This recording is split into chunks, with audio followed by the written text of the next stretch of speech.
Do you ever feel like your space is so small that it's just hopeless? I know we've all been there, but it isn't hopeless. In today's video, I'm going to share some small space hacks that are totally going to transform your space. And even though your space is small, you are going to love it and you're going to have so much storage, you don't know what to do. Before we get into today's video though, please don't forget to subscribe, like this video, and check me out on Instagram.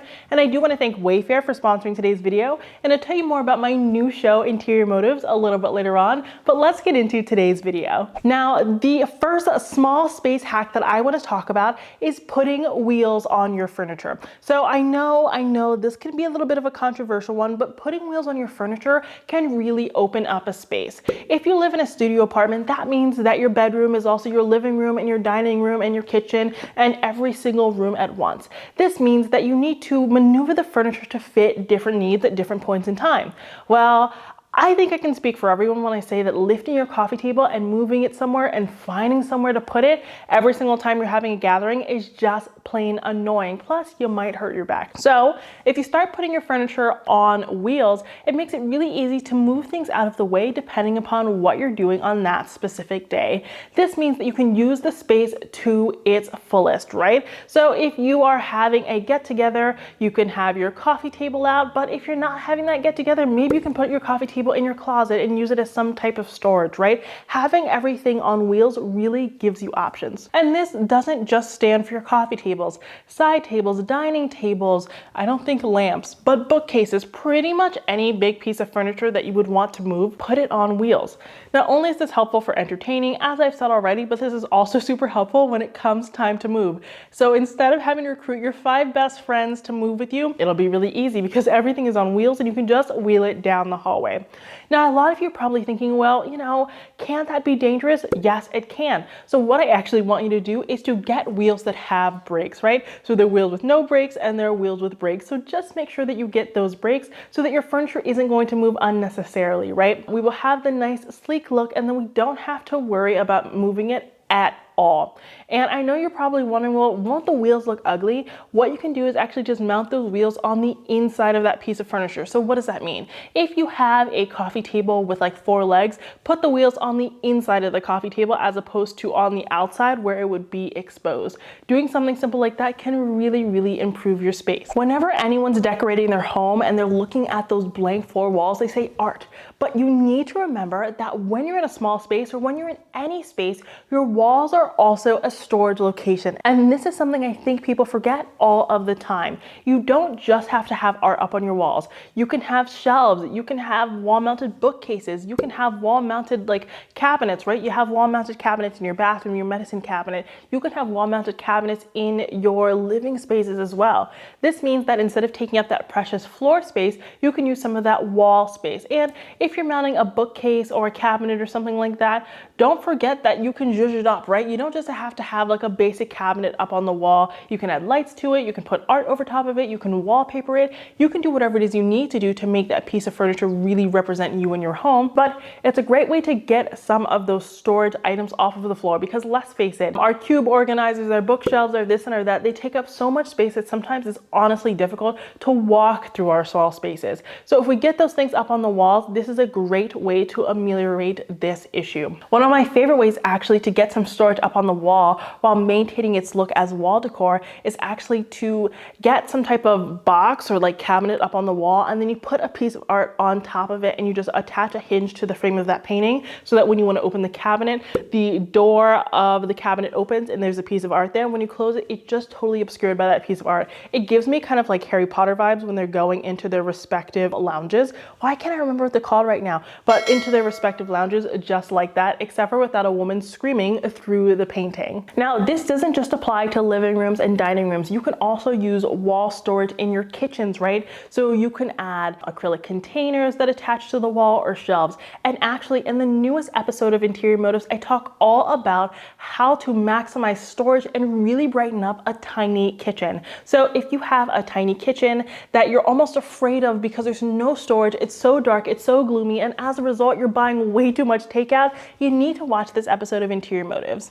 Interior Motives is actually my new show on the Wayfair YouTube channel. And if you don't know who Wayfair is a phenomenal company. They make furniture and wall decor and pretty much everything you could possibly need for your home. And they also have a YouTube channel. I'm so lucky to be the host of Interior Motives, and throughout this season we've talked about all sorts of things, but this newest episode is all about the tiny kitchen. So if this is something you're struggling with, you need to check out the episode. Interior Motives actually is not the only show on the Wayfair YouTube channel. They have other shows like A Style is Born and The Small Stuff. So don't just check out Interior Motives, check out their other series as well. I'm actually going to put a link down in my description box so that you can head over to the Wayfair YouTube channel and subscribe so you can check out all of their amazing series. And I'm going to include a link to Interior Motives so you can go check out my new show. It honestly would mean the absolute world to me if you checked it out. And plus, there are so many hidden gems over in Interior Motives. I don't even know what to do with myself. It's like my YouTube channel taken to the next level, and I think you're gonna love it. Now, this next small space hack is not going to be applicable to everyone because sometimes we just don't have this luxury. But if you're applying the videos I'm sharing in today's video, you definitely will. But the next hack is to leave some of your floor exposed. So a lot of the times when we move into an apartment, maybe we don't like the floors or we have too many things, right? And we end up covering the floor with furniture and with rugs and carpets and all of that. But what I actually want you to start doing in your small space is leaving some floor exposed. And let's just talk about rugs first. So when you cover an entire floor with rugs, right, and you don't let us see any of that flooring, you no longer have the contrast between the rug and the floor, right? When you have contrast between rug and a floor, it just makes the room appear larger because it is just kind of like a visual game that's going on between the rug and the floor. If you have, a sea of rug, right, you don't really know where one room begins and another room ends, and it just kind of looks cluttered.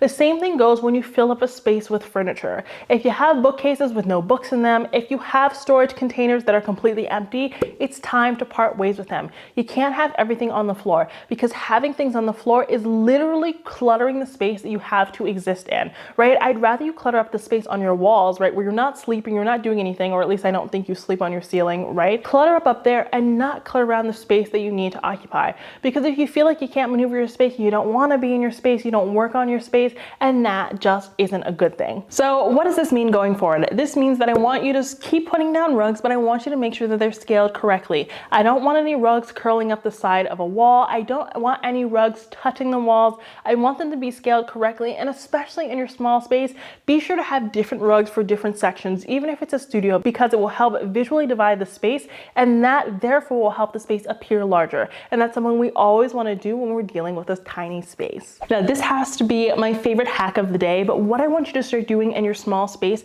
is using lighting that is up on the wall. So I say this all the time, and I say this not only because it's a great small space hack, but because it looks good, right? Having lighting up on the wall creates so much visual interest because you're literally adding a spotlight to the room. You're like, hey, look at this, right? And that's what I love about wall lighting. Wall lighting also tends to be sculptural, so it adds a new shape, it adds a new color, it just adds some oomph to really any design. So even if you don't have a small space and you're watching this video, try that out. The reason why I do want you to have wall mounted lighting though is due to the fact that we don't want to take up floor space. I've said this time and time and time again. There are so many lighting options that you can put up on the wall that will not take away from the floor. And for renters, don't worry, I'm not saying that you have to drill into your walls because I know that's not possible for everyone, but there are tons of peel and stick lighting options. I'll actually tell you something I did recently. I used very few hooks, just a few hooks that made teeny tiny holes to put up a light strip up on my wall. This way I was able to turn the hobbit hole of a bedroom that I had into a bright and airy space using this light bar that I bought for only $37.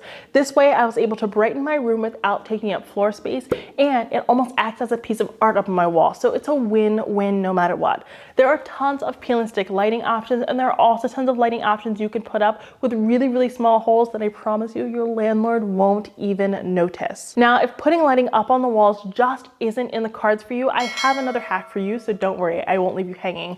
What I want you to start doing instead is buying lamps that have bases that are small enough to sit underneath your existing furniture. So if you're buying a floor lamp, you want to make sure that the base of that floor lamp can sit underneath your sofa, can fit underneath an accent chair, can fit underneath a bookshelf, so that it's not occupying any precious space, right? We're leaving that all for the furniture pieces that we really truly need. Now, this can't always be the case, especially if we're talking about table lamps, right? This doesn't apply there. So please get some type of sconce or something when it comes to those surfaces. But if you can't get anything up on the wall and we're talking about floor lighting, just shove it underneath your sofa. Now, one way that people make their small spaces feel a lot warmer and feel larger is to add plants. And I love that people do that because you need a pop of liveliness in the space. But sometimes when we add plants, there's a fine line between having a few plants and turning it into a full-blown jungle. And I'm not saying there's anything wrong with the jungle, but it can be very visually cluttered. And if something is visually cluttered, the space feels cluttered. So I don't want you to kill off all your plants. Don't worry, I don't want you to get rid of them, but I do want you to start using some window shelves. So what does that mean? You can actually buy shelves that you can install in your windows. You can use brackets to do so. And what you can do is you can actually outline the window with plants as opposed to with curtains or anything like that. This will free up your windowsills and your tabletops. It will make sure that your plants still have access to light and all of that. And it will actually obscure, right, your window so that you can still get sunlight, but people can't see all the way in, and you don't have to deal with maintaining curtains or anything like that. Because I will say curtains are great, but they honestly can sometimes make a small space feel smaller. So this is a great way to get, you know, a window treatment and to get your plants off of your countertops that you so desperately need access to. Now, I don't live in a small space right now, but I do have a small closet. There's not enough space for my clothing. And a hack that I love to do is to add additional tension rods to that closet. Now, you can get tension rods just about anywhere. You can order them and they'll come right to your home. With tension rods, sometimes you have to install some hardware on the sides, but some of them, they just literally use tension against your walls.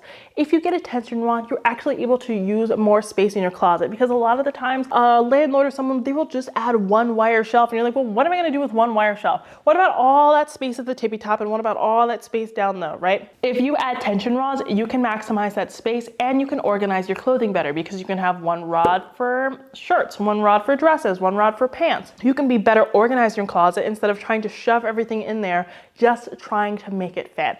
This is something that honestly, if you did, your landlord would be like, please, and leave them behind, because this is amazing. But this can really expand your closet space in your hallway, in your bedroom, in your kitchen. And I think you'll really appreciate it. And even in your kitchen, you're like, well, what am I going to do there with these tension rods? I'm not hanging up clothes in my kitchen. Well, you can use hangers and like leather loops to hang up your pots and your measuring cups and your utensils in a closet or wherever it is you have a tension bar. And it is a great way, again, to maximize space. The very last small space hack is to stay away from modular furniture. Now, I love modular furniture. I'm not knocking it, but in a small space, it just doesn't make any sense, because most modular furniture is super deep. I'm talking about 45 inches deep. Now, if you're in a small space, a 45-inch deep sofa is taking up like half of your living room, right? And that just isn't feasible. You want to stick to something that is between 32 and 36 inches deep. So 45 inches is just way too deep.